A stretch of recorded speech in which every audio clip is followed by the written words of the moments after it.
Hey guys, Ebony Bridges here, the blonde bomber from Australia, and you are watching Sporting Icons.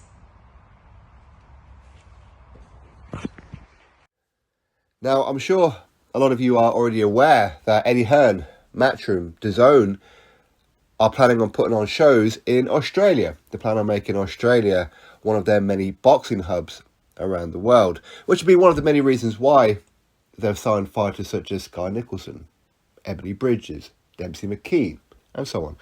Now, that's great for me, that's great for a lot of you, but for me personally, I love Australian boxing. I do. One of the reasons is that you don't really see too many boring fights.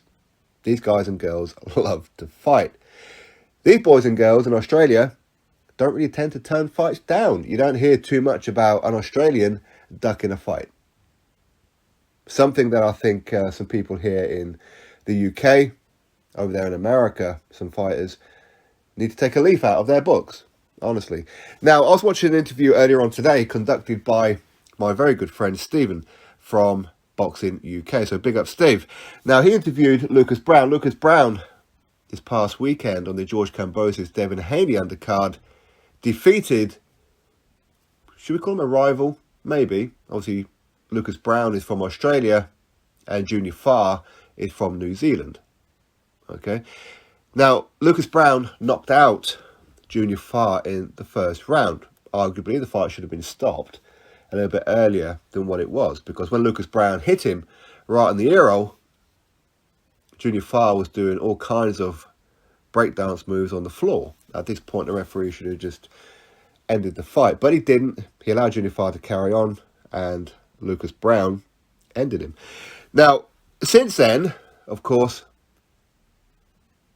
there's going to be a lot of offers coming through from Lucas Browne. And in my post-fight review, I did say this kind of win here, which Lucas Browne was not supposed to beat Junior Farr. Let's get that clear. He was not supposed to win. But this is the heavyweight division. And as I keep on repeating myself by saying, anything can and does happen in the heavyweight division. No fight is a dead cert. No fight. Okay? Now, Lucas Browne winning weren't supposed to happen. That was not the script. It wasn't. But as I said, now he's got that win, some offers will come through.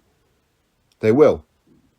Now, Lucas Browne said that he's already had a message from Eddie Hearn about talking about fighting one of his Australian heavyweights. Well, who's Eddie Hearn's Australian heavyweight? Well, he's only got one, Demsey McKean. So, are we about to see Demsey McKean versus Lucas Browne on the Australian debut card? Well, obviously, it depends on what kind of money they offer Lucas Browne, I suppose. Again, I don't know what the relationship between Lucas Browne and Demsey McKean is. Maybe these guys are best friends and have an agreement to never fight each other. We don't know. We know that kind of thing does go on in boxing. But if it does happen, should we write off Lucas Browne against Demsey McKean? Demsey McKean, of course, he's an undefeated fighter. He's a big guy. Was he 6'7"? He's a southpaw. Can punch a bit. Lucas Browne, he's 43 years old now. Punches like a mule kicks. He does when he lands. Unfortunately for Lucas, doesn't have the best punch resistance. Okay?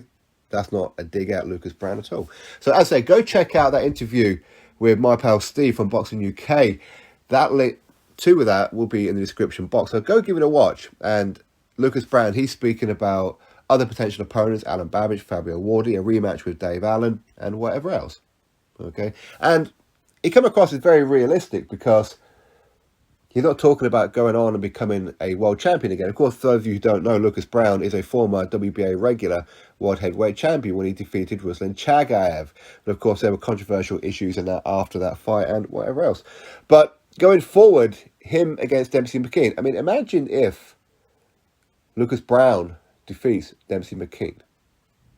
Now, you're going to have to make Demsey McKean a favourite in that fight, and I'm sure Lucas Browne will accept that. He will. He will understand that. People will look at his fight with Junior Farr and say, well, you know what? Well done to you. Now, I've already seen some people say how Junior Farr was overrated, he weren't that good. Why? Because he got hit? He got punched clean by a huge puncher in Lucas Browne. Not many fighters can take a punch from Lucas Browne. That's why he's got a lot of knockouts on his resume. So just because Junior Farr got clipped, got caught, doesn't mean his career's over. It doesn't mean that he's no good. It doesn't mean that whatsoever. Now, if these guys had a rematch, I would probably still make Junior Farr a favourite. I would, but anyway, we'll have to wait and see. Eddie Hearn, of course, he's the first to jump on an opportunity. Lucas Browne went from people not really talking about him to now people talking about him. And it changes in a flash. That's the heavyweight division for you. So now, looks like he could go on and earn a bit of decent money now. And for him to take on his fellow countryman, Demsey McKean, in Australia, he's going to require quite a substantial purse. How much is that purse? I have no idea. You know, I'm not their managers or businessmen or anything like that. So that's entirely on them. But, I mean, I would imagine you're probably talking about 100 grand. I'd imagine. Because Eddie Hearn, he's going to want to make a pretty big splash in Australia. He really is. So, anyway, as I said, go check out that interview with Steve from Boxing UK with Big Daddy Lucas Browne. Drop your thoughts below, click thumbs up, subscribe. Catch you on the next video.